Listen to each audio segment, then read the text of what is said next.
ay sa ibang sitwasyon din ng kailangan seats.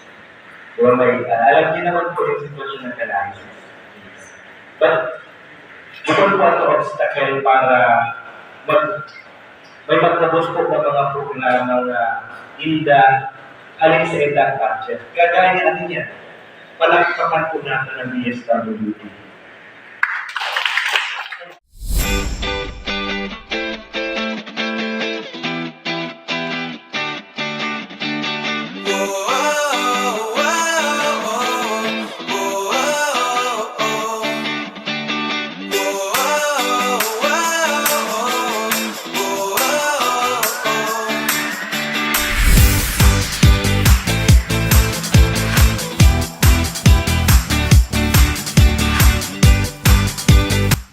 Barangay Development Planning or BDP ay kailangan pagplanuhan ng maaga ang gagawing proyekto sa barangay, pagplanuhan ng council kung ano ba talaga ang karapat-dapat na punduhan ng barangay.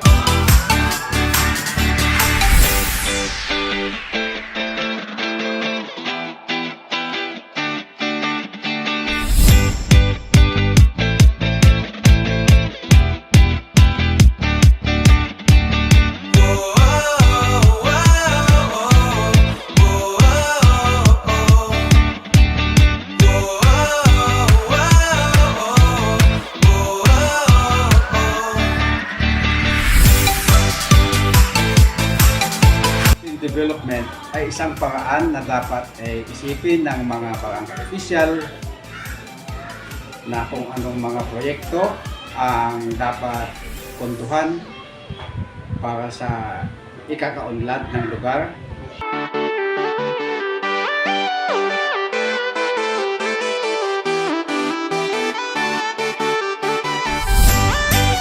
Ang Barangay Development Planning ay isang magandang ideya na may magandang layunin sa mga barangay na kung saan ang community at ang barangay council ay magkasamang nagpaplano para sa ikauunlad at ikabubuti .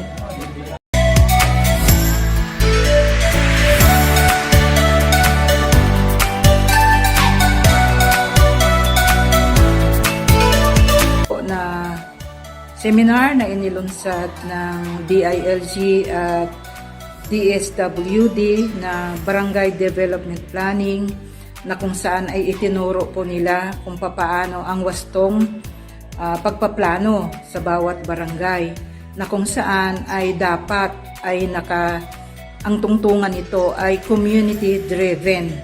Kumbaga ay mas diniinan ang pagtutukoy ng mga proyekto sa bawat barangay ay magmumula talaga at may partisipasyon ng mga iba't ibang sektor sa ating barangay.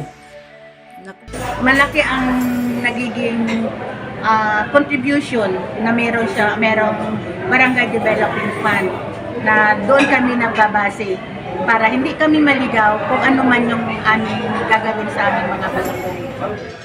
Okay, maraming salamat po sa paseminar po ng DILG natin dito sa Romblon. Malaki ang itulong po sa seminar nito dahil sa Barangay Development Planning ay nalaman namin kung paano ma-implement sa aming barangay.